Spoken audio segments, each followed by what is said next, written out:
Atos dos Apóstolos.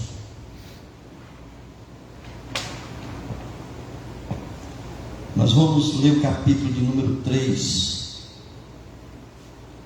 versículos de 1 a 10.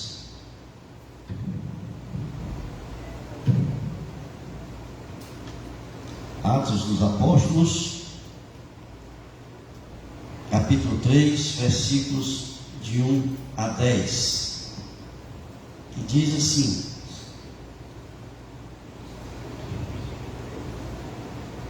Pedro e João subiam ao templo para a oração da hora nona. Era levado um homem coxo de nascença, o qual punham diariamente à porta do templo, chamada Formosa, para pedir esmola aos que entravam.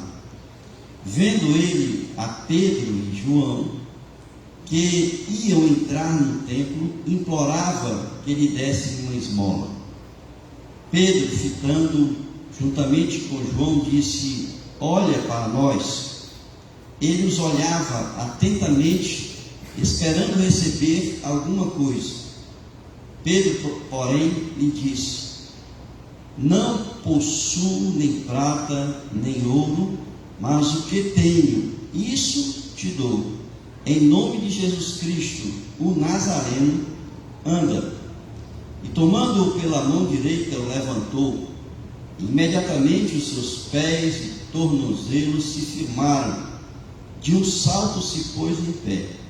Passou a andar e entrou com eles no templo, saltando e louvando a Deus. Viu todo o povo a andar e a louvar a Deus. E reconheceram ser ele o mesmo que esmolava, assentado à porta formosa do templo, e se encheram de admiração e assombro por isso que lhe acontecera. Amém? Muito bem, irmãos. Nós estamos aqui no início da organização da igreja. Quando, se a gente voltar a página um pouco, no capítulo 2, ali no capítulo 2, a igreja é organizada. Nós temos, durante o ministério de Jesus, todo o plantio da semente da igreja, e ela se organiza no capítulo 2 do livro de Atos, quando ali a promessa da vinda ou da descida do Espírito Santo é cumprida. E quando o Espírito Santo desce, os apóstolos ali reunidos no Pentecostes, Pedro tem ali o seu primeiro discurso, e ali cerca de 3.000 pessoas se convertem com a mensagem, com a pregação do apóstolo Pedro. Este é o início, vamos dizer assim, da igreja. E aqui no capítulo 3, nós vamos ver um dos primeiros milagres que começam a acontecer depois da organização da igreja.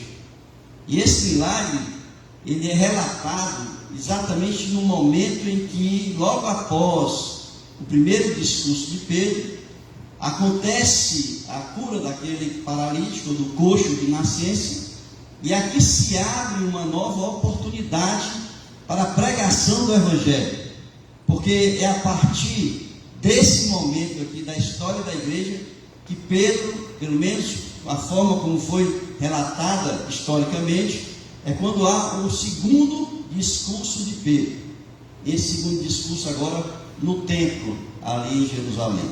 Primeiro foi quando eles estavam orando no cenáculo, e depois foram batizados, e agora ele está no templo, e ali se abre a oportunidade dele realizar a sua segunda mensagem ou a sua segunda pregação.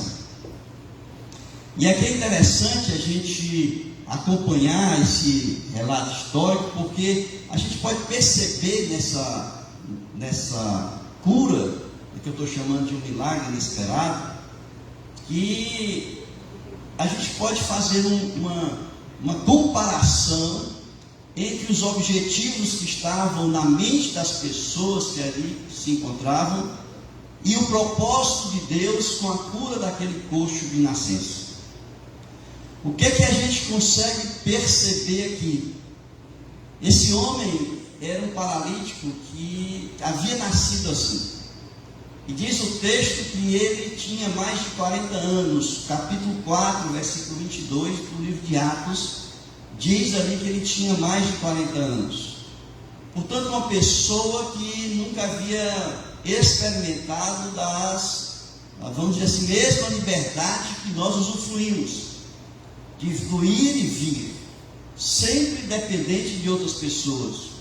Agora imagine uma pessoa com mais de 40 anos, que o seu sustento dependia exclusivamente da misericórdia, da compaixão de outras pessoas, e que, portanto, entendemos que era uma pessoa que emocionalmente tinha problemas pessoais nessa área, uma pessoa com dificuldades, uma pessoa que tinha sonhos na vida e que nunca seria capaz, talvez, de realizar sonhos que ele pudesse estar imaginando. Podemos imaginar ele vendo pessoas andando, vir e vir, e talvez ali a gente pudesse também pensar que ele teria inveja de outras pessoas, porque não tinha a mesma liberdade que os outros tinham. Para ele se locomover dependia dos outros.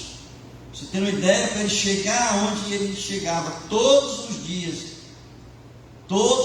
ele era levado por pessoas à porta do templo, na escada da porta formosa, para ali pedir esmola, para garantir o seu sustento, para garantir a sua alimentação.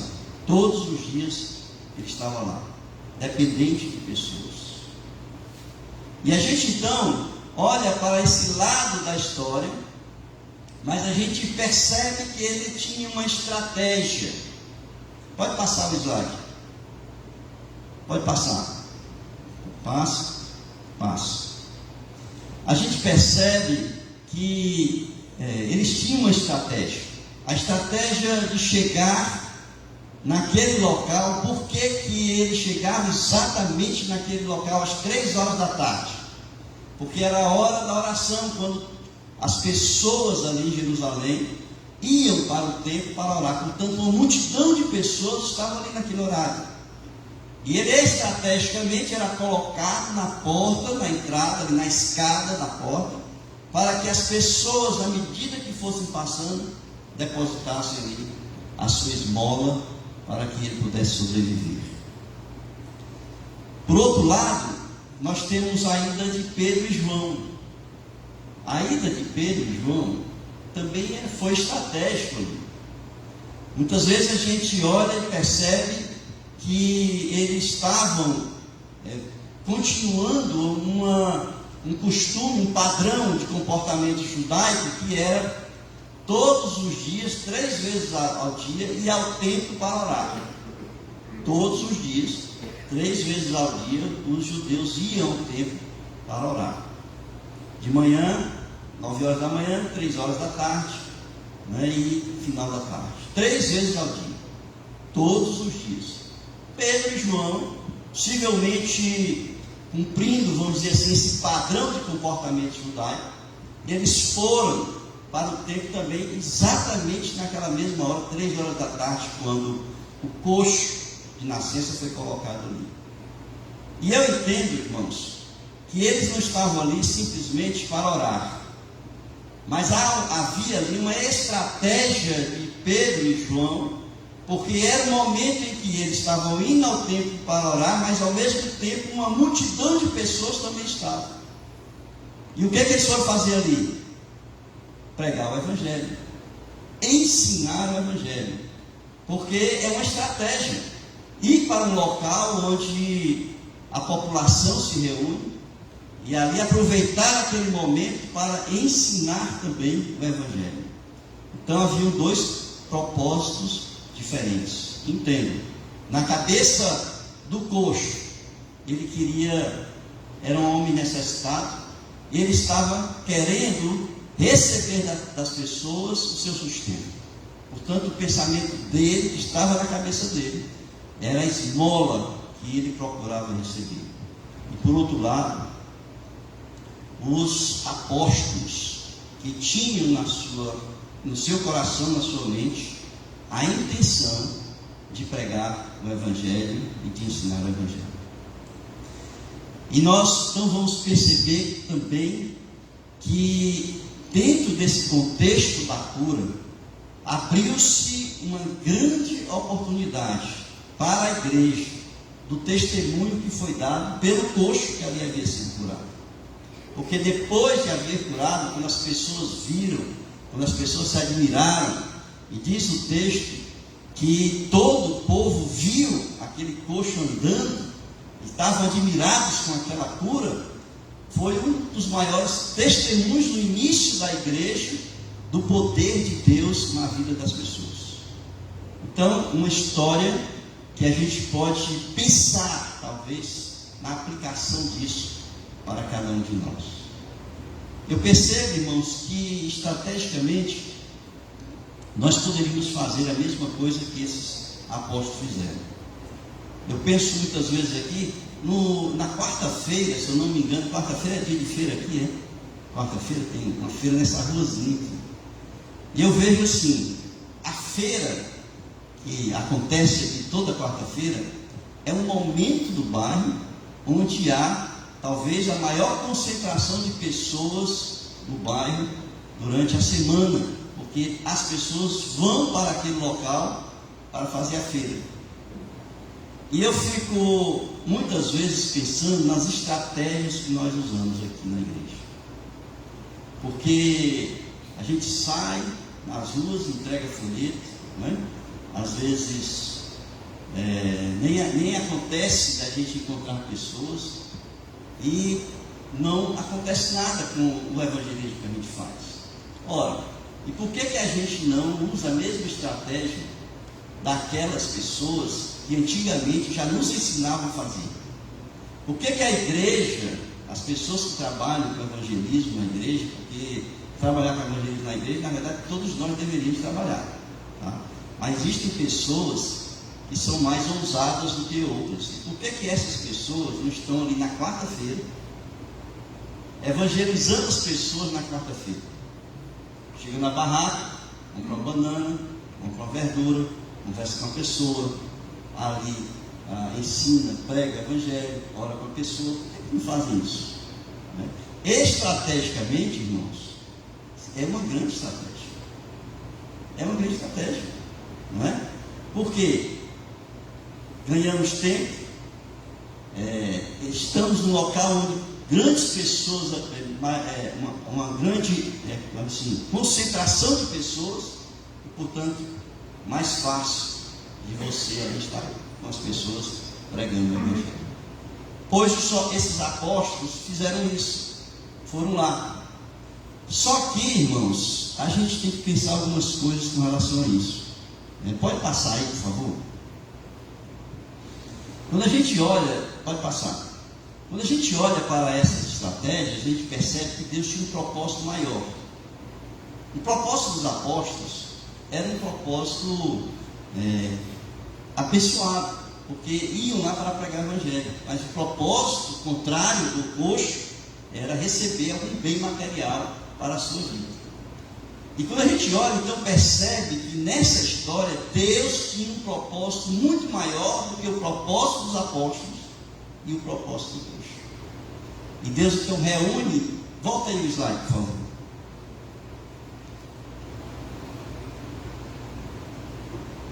Deus reúne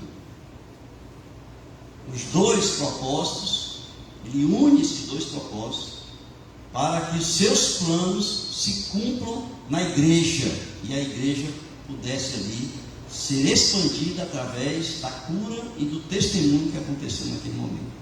Portanto, a gente entende o seguinte, que existem propósitos de Deus que são bem maiores do que os propósitos da própria igreja, do que os propósitos das pessoas que muitas vezes se envolvem nessas questões da igreja. Pode passar. Eu falei aí dessas estratégias. Não, volta, nós estamos no primeiro item.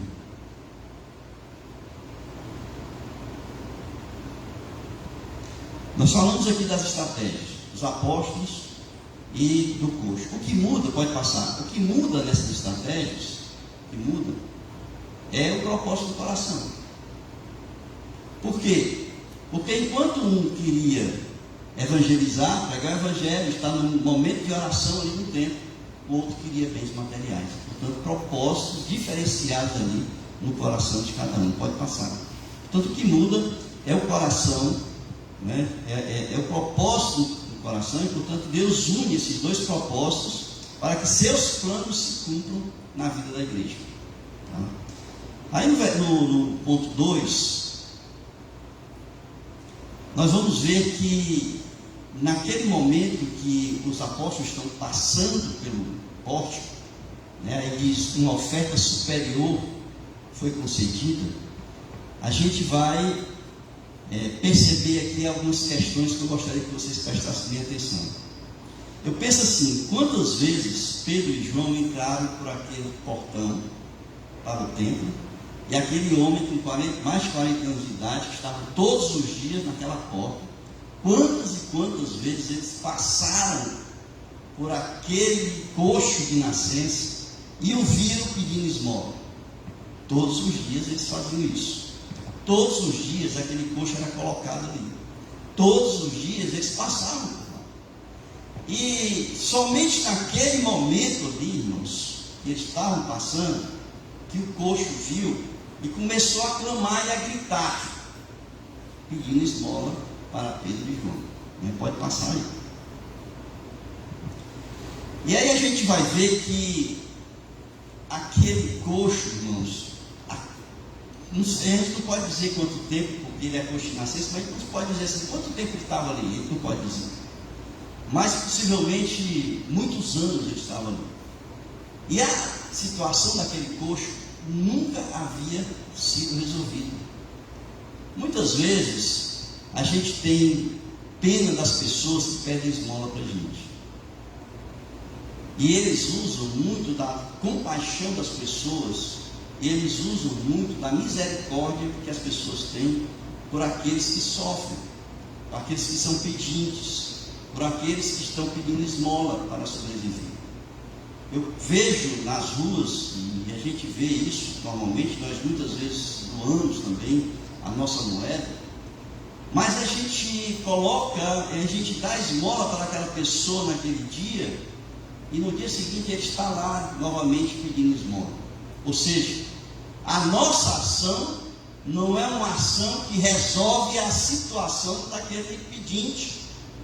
Não é uma ação que resolve a situação de alguém que está necessitado e precisando mudar a situação em que ele vive.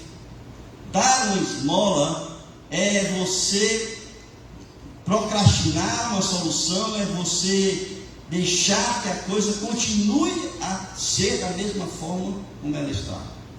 Por quê? Porque eu dou uma moeda hoje, amanhã ele está lá para receber novamente a moeda que eu dei hoje para aquela pessoa. Eu não mudei a situação dele. Ele continua sendo um pedinte. Ele continua sendo uma pessoa dependente da esmola das outras pessoas. E a gente olha então para essa situação, a gente percebe três coisas aqui. A primeira está aí: o sistema religioso judaico foi incompetente para resolver a situação do coxo. Imagina que ele estava todos os dias na porta, vou chamar a igreja, mas é o templo. Todos os dias aquele coxo estava na porta do templo, pedindo esmola. Mas o sistema religioso judaico foi incompetente, foi incapaz de resolver a situação daquela pessoa. Pelo contrário, ela agravou a situação, porque o sistema judaico proibia aquele coxo de nascença de entrar no templo. Se ele quisesse sacrificar dentro do templo, ele não podia, era proibido, porque a lei proibia pessoas que eram doentes, mulheres, crianças, coxos, não podiam entrar no templo para sacrificar. Então o sistema religioso, a religião de modo geral, ela é incompetente, irmãos. Quantas e quantas pessoas se colocam nas portas das igrejas para pedir esmola E essas pessoas todos os dias estão nas portas das igrejas pedindo esmola. Qual foi a solução definitiva que se apresentou, que se ofereceu para aquela pessoa? Quantas pessoas a igreja tirou da sua calçada para colocar novamente como uma pessoa produtiva no mercado de trabalho? E a gente vê então que o sistema religioso, de um modo geral, o sistema religioso é incompetente, porque ele simplesmente está levando a situação, perdurando com uma situação, sem apresentar a solução para aquela situação. Depois a gente vê, pode passar? Pode passar. Então eu coloquei que não foi oferecida nenhuma alternativa para resolver a situação. Mas depois a gente vê o povo. O povo que passava todos os dias, naquele horário, estava coxo, o povo passava. E o que é que o povo fazia? Alguns, com misericórdia, com compaixão, tiravam uma moedinha e colocavam uma moedinha lá para ele. Todos os dias. Todos os dias. E o que aconteceu? Nada. Porque todos os dias aquele esmoléu estava ali, pedindo esmola para que ele pudesse comer daquilo que ele recebia, portanto usando da misericórdia e da compaixão das pessoas. Então veja, primeiro, o sistema religioso não resolveu o problema daquele coxo. Segundo, as pessoas que se dizem caridosas, que se dizem que são misericordiosas, que têm compaixão, tem pessoas que fazem isso na frente das outras para mostrar quanto é bom, de coração bom, e dão para as pessoas. Qual foi a solução que eles ofereceram para aquele coxo? Nenhum. Pelo contrário, eles alimentaram um sistema de pobreza, estavam alimentando um sistema de pobreza que se perdurou na vida daquela pessoa que tinha mais de 40 anos de idade. E eu quero então, pode passar, dizer para vocês que essa não é a proposta do Evangelho. A proposta do Evangelho é uma solução definitiva. Eu não estou dizendo que muitas vezes a gente não tem que agir de uma forma emergencial. Quantas e quantas vezes a igreja ela se reuniu para levar roupa, comida para pessoas, por exemplo, que sofreram de inundações no Brasil? Quantas e quantas vezes a igreja se reuniu para levantar ofertas, para levantar roupas, material de primeiros socorros de necessidade para pessoas que sofreram aterramento por deslizamento de terra? São situações emergenciais que realmente a igreja ela precisa olhar para essas situações e ali emergencialmente socorrer aqueles que estão precisando. Mas a ação do Evangelho é uma ação, irmãos, como eu coloquei aí, que não seja uma ação paliativa, como a gente tem visto aqui na vida desse esmoléu. Tem que ser uma solução definitiva para a vida deles. Tem que ser uma solução em que eles saiam daquela situação de miserabilidade, que eles sejam preparados, levantados e novamente colocados incluídos no mercado de trabalho, como pessoas produtivas. Essa é a proposta do Evangelho.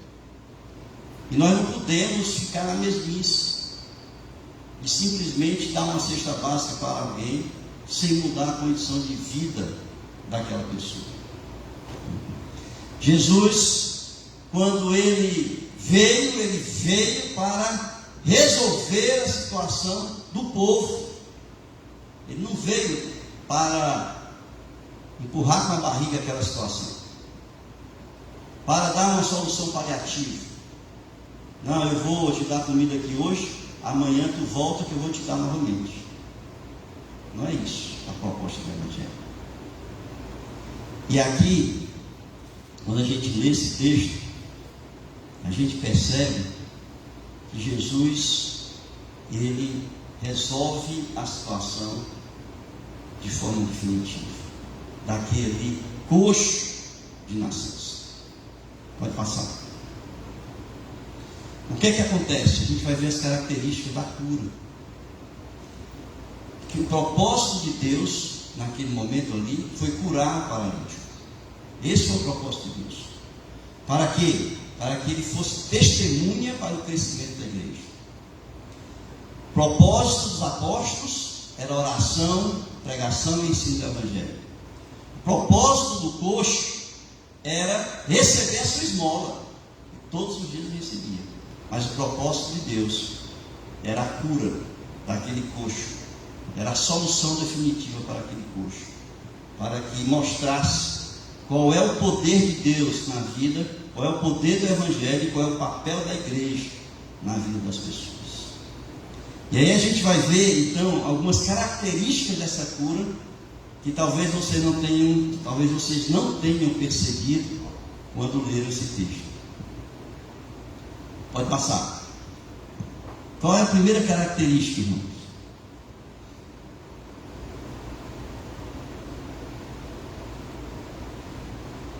Diferente de outras situações, pessoas que procuraram Jesus durante o ministério terreno de Jesus, aquele coxo olhou para Pedro e João e não pediu para ser curado.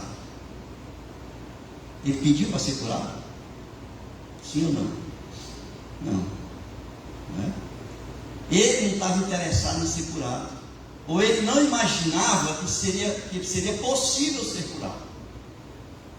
Ele olhou para Pedro e João, como ele olhou para qualquer outra pessoa, e o que estava no coração dele era receber algo, né, daquelas pessoas, de Pedro e João, uma esmola, uma moeda, que pudesse pagar a comida dele.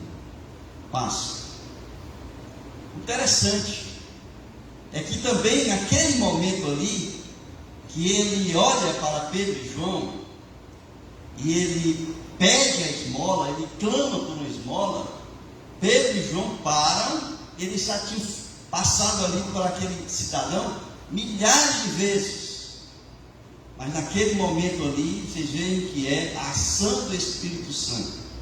Por que outras vezes não fizeram isso? Porque naquele momento, o Espírito Santo incomodou a Pedro e João, porque o propósito de Deus era maior naquele instante. E eles então pararam ali e olharam para o coxo. E é interessante, eles não perguntaram se o coxo tinha fé. Quantas e quantas vezes, né, a gente vê na Bíblia Jesus olhando para a pessoa e diz assim: a tua fé te salvou. Naquele momento ali, o coração daquele coxo não era acreditando que podia ser curado, portanto ele não tinha fé nenhuma. Acontece que é possível haver cura nessas situações quando o propósito de Deus com a cura é muito maior do que aquela que talvez fosse simplesmente fazer a cura daquela pessoa, porque ela acreditava que seria possível ser curada. Então é possível que pessoas sem fé sejam curadas? É possível, desde que o propósito de Deus naquela cura seja maior, e a gente percebe aqui que havia um propósito realmente de Deus maior naquela cura. Mas Pedro e João perguntou para eles: tu tem fé para que eu possa te curar? Não perguntou. Essa é a segunda característica. Passa.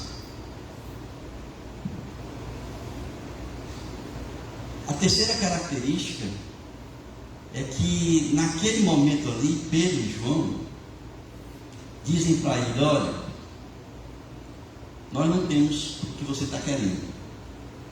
Você está querendo uma moeda, você está querendo dinheiro, você está querendo ouro, prata. Nós não temos isso para te dar. E será que eles não tinham, né, na bolsa lá do sustento dos apóstolos algum dinheiro? Talvez até tivesse, irmãos. Talvez realmente não tivesse nada. Mas o importante é que a gente entenda que naquele momento ali, é que havia esse propósito maior de Deus. Então eles disseram assim: nós não temos ouro nem prata para te dar. Naquele momento, portanto, Pedro disse assim: nós vamos te dar o que nós temos. O que Pedro e João tinham para dar para aqueles moléus, para resolver a situação dele? O que você tem em você que é capaz de resolver a situação das pessoas que precisam de uma solução definitiva nas suas vidas? Eu entendo aqui, irmãos, que Pedro e João, eles tinham virtude. Quando aquela mulher hemorrágica toca em Jesus, ele diz assim: de mim saiu o quê? De mim saiu virtude. De mim saiu virtude. Todos nós que temos o Espírito Santo de Deus na nossa vida, nós temos virtude dentro de nós. Nós podemos não ter ouro, nós podemos não ter prata, mas nós temos algo muito maior daquilo que as pessoas precisam. Eu pergunto para vocês: o que é maior? O que é melhor? Você pegar 10 reais da sua carteira e dar para um esmoléu? Ou você para um coxo? Ou você fazer com que aquele coxo pudesse andar e trabalhar e ser feliz na sua vida? O que é melhor? O dinheiro ou a cura? A cura, né? Claro que é a cura. Então o que eles tinham para dar era muito maior, era muito melhor do que aquilo que aqueles moléus imaginavam e pensavam receber. E aí a gente vai ver que Pedro e João vão dar aquilo que ele tinha de melhor para aquela pessoa. O que você tem de melhor para dar para as pessoas que precisam? E aí a gente vai ver então os comandos de Pedro para aquela cura. Pode passar. Passa. O primeiro comando que ele dá é assim. Ele diz, versículo 4. Pedro então fitando, quando ele diz que ele implorava ali a esmola, no versículo 3, no versículo 4 ele diz, fitando, juntamente com João, disse: olha para nós. Olha para nós. Irmãos, eu fiquei refletindo sobre essa expressão de Pedro e João, desse olha para nós. Você já pensava o que ele estava querendo dizer com aquilo, olha para nós? Porque no momento em que Pedro e João dizem assim, olha para nós, eu não tenho ouro nem prata. Aquela expressão, no meu ponto de vista, é que ele estava chamando para si a responsabilidade que o sistema religioso nunca resolveu, que as pessoas que passavam todos os dias ali por aquele coxo de nascença nunca resolveram, mas ele disse assim, agora olha para nós. Ele evoca, ele chama para si a responsabilidade de demonstrar como Jesus Cristo age na vida das pessoas de uma forma completa e definitiva. Você tem essa coragem de fazer aquilo que aqueles apóstolos fizeram naquele momento, de chamar para si a responsabilidade da cura, do atendimento, de levar alguém a mudar completamente a sua vida? Porque misericórdia, irmãos, não é ter pena do miserável, não. Misericórdia é fazer alguma coisa para mudar a situação que aquele miserável está vivendo. E muitas vezes nós fugimos dessa responsabilidade. Nós colocamos a responsabilidade sobre outras pessoas. O sistema religioso foge dessa responsabilidade. Quando eu dou uma esmola para uma pessoa, eu estou fugindo da minha responsabilidade, porque eu digo, eu já fiz a minha parte. E ali Pedro e João, eles ensinam para a gente que a gente tem que dizer assim: olha para mim, chamar a responsabilidade para si. Olha para mim. E Pedro então chama para si a responsabilidade da cura, porque nele tinha algo maior e melhor, que era a virtude, para que aquela pessoa pudesse ser curada. O outro comando pode passar, quando ele diz: agora anda. É difícil, né, irmãos? Uma pessoa que está há mais de 40 anos sentada, que não pode andar. Portanto, você entenda que, eu não sei quem já viu pessoas que estão há muito tempo sem poder andar, que andam de cadeira de roda, por exemplo, as pernas começam a afinar, não é? Você perde as forças, os músculos da perna, portanto você não consegue mais. Ali, aquele coxo tinha mais de 40 anos. Como é que estavam as pernas atrofiadas daquele coxo de nascença? E Pedro simplesmente diz assim: agora anda. Difícil, né? Só que ao comando de Pedro, a perna dele começou, é muito detalhista Lucas nesse texto aqui. Se a gente for perceber quanto é detalhista Lucas nesse texto, porque ele diz que imediatamente os seus pés e tornozelos se firmaram. Mas por que os pés e os tornozelos se firmaram? Porque ele começou a sentir que voltou às suas pernas e tornozelo a força necessária para ele ficar em pé. E assim mesmo, ele ainda precisou que Pedro estendesse a mão e o levantasse. E ele então, quando ele sentiu força nas pernas, ele deu um pulo, para quem nunca tinha andado. Ele deu um pulo e começou a andar. Você é capaz de fazer isso?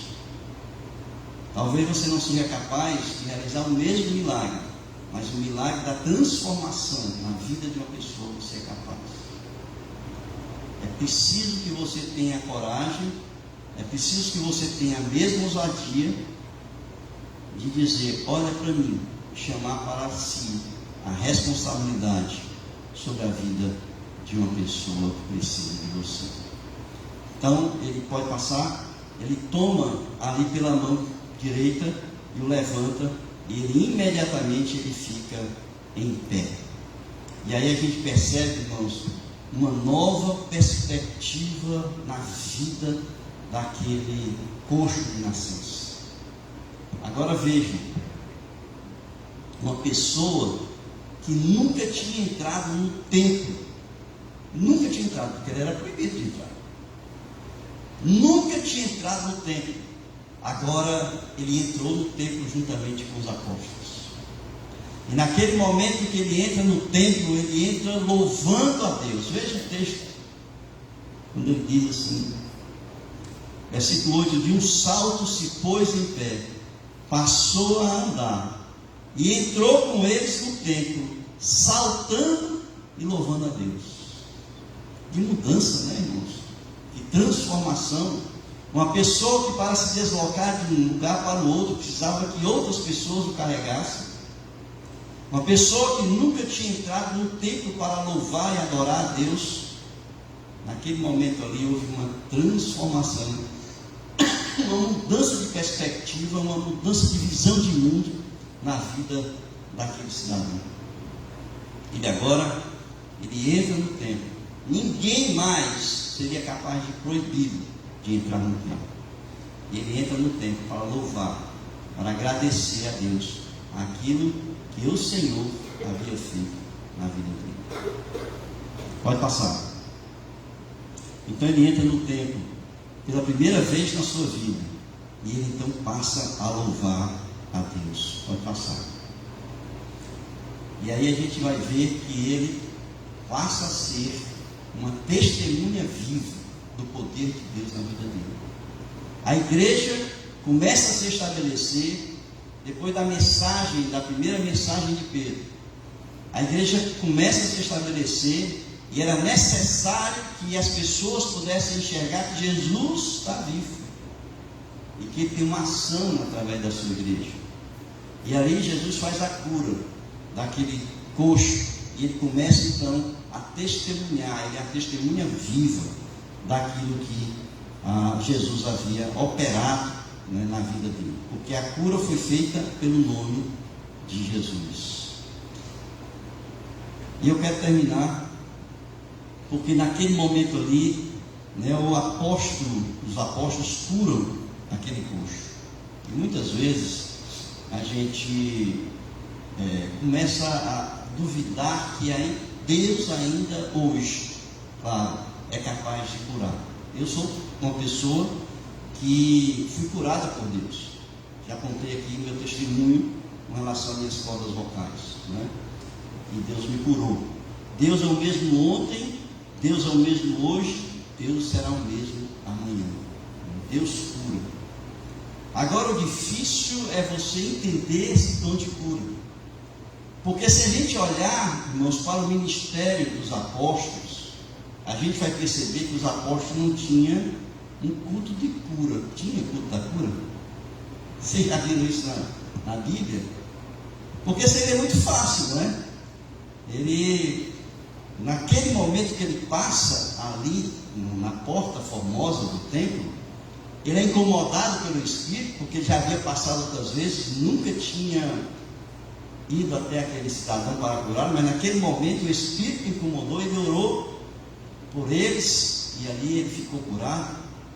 Seria interessante a gente perceber que se houvesse essa questão, os apóstolos estariam saindo pela cidade curando tudo que era coxo da cidade. Por que essas pessoas que dizem que têm o dom da cura não vão para os hospitais? E ali não cura as pessoas que estão doentes, morrendo, em estado terminal? Por que eles não fazem isso? Por que essas pessoas que dizem que têm o dom da cura não saem de esquina em esquina? Toda esquina tem um esmoléu, tem um coxo, tem um cego pedindo esmola, nos sinais tem. Por que eles não vão lá? Em vez de chegar um dia, 2 dias, ou até todos os dias na semana na igreja e dizer assim: hoje é culto da cura, e as multidões vão lá. Sabe por quê, irmãos? Porque a cura, ela acontece ainda hoje, mas a cura tem um propósito de Deus.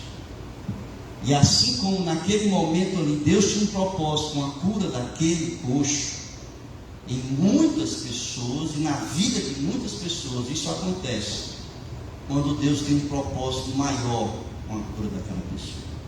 Não é porque eu tenho o dom da cura, ou que qualquer outra pessoa tem o dom da cura, eu vou lá, oro, e você agora se levanta, e a pessoa se levanta. É quando Deus quer, porque o Espírito Santo sopra onde Ele quer, né? Alguém aqui já orou por uma pessoa doente e ficou boa, e depois você orou por outra pessoa que estava doente e aquela pessoa não ficou boa. Já aconteceu comigo isso. Não é porque eu tenho o dom da cura ou que você tem o dom da cura, mas é quando Deus quer, quando o propósito de Deus é maior. Então nós precisamos ter consciência e olhar para a Bíblia para nós entendermos como é que funcionam as coisas, para nós não nos deixarmos levar, né, para sermos enganados muitas vezes por pessoas que tentam se aproveitar da inocência de muitas outras pessoas.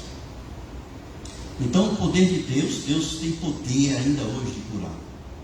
Deus tem o poder de curar aquele a quem Ele quer curar, quando Ele quer curar, com o propósito que Ele tem com a cura que Ele quer fazer. E eu creio nisso. Eu sou fruto da ação de Deus e eu sou testemunha desse poder maravilhoso que é o poder de Deus. Pode passar. Então está aí. Os apóstolos receberam naquele momento né, o dom da cura. Assim como a gente vai ver com outras pessoas. O apóstolo Paulo, por exemplo, né, vai fazer também curas. O apóstolo Paulo ressuscita, né, aquela pessoa lá, aquele menino que caiu daquelas alturas. Então tudo aquilo ali. Por que é que Paulo agora não vai para o cemitério e manda todo mundo se levantar? Não ir para o cemitério e mandar todo mundo ressuscitar? Não existe isso, né, irmãos? Quando Deus quer, quando é o propósito dele, ele o faz, né, para que o seu propósito, os seus planos, os seus projetos para a igreja venham a ser cumpridos e a ser realizados. Pode passar? Por fim, qual foi o propósito de Deus? A repercussão. A repercussão foi tão grande, irmãos, que o testemunho daquela pessoa ali começou a falar. As pessoas viram, eram acostumados a ver ele na Porta Formosa, viram ele andando, depois ele testemunha, Pedro prega o Evangelho. Veja aí o propósito de Deus com essa cura. Portanto, eu quero encerrar com tudo isso que eu estou dizendo aqui, para dizer para vocês, eu não estou dizendo para vocês que se você sentir o desejo no coração de dar esmola para alguém, você não deve não, certo? Só estou dizendo que isso é uma solução paliativa. Você não está resolvendo a situação daquela pessoa que você está dando esmola. Se você quer fazer alguma coisa por aquela pessoa, mude a situação dela. Faça com que haja uma transformação para que ela seja uma pessoa produtiva. Mas faça isso de tal forma que ela sinta que você está fazendo por amor, que é o amor de Jesus que você está levando para aquela pessoa, e que elas saibam o quanto Deus ama a vida dela. É isso que nós devemos fazer. Nós temos propósitos muito bons quando nós saímos para evangelizar. Entendo que a igreja poderia aproveitar esse tempo ali da feira, nas quartas-feiras, mas nós precisamos saber ouvir a voz de Deus quando Ele quer que nós venhamos a fazer coisas miraculosas, milagrosas, poderosas, para que a igreja assim seja vista e que as pessoas possam ver, ouvir o testemunho da ação e do poder de Deus. Amém, queridos? Curvem suas cabeças.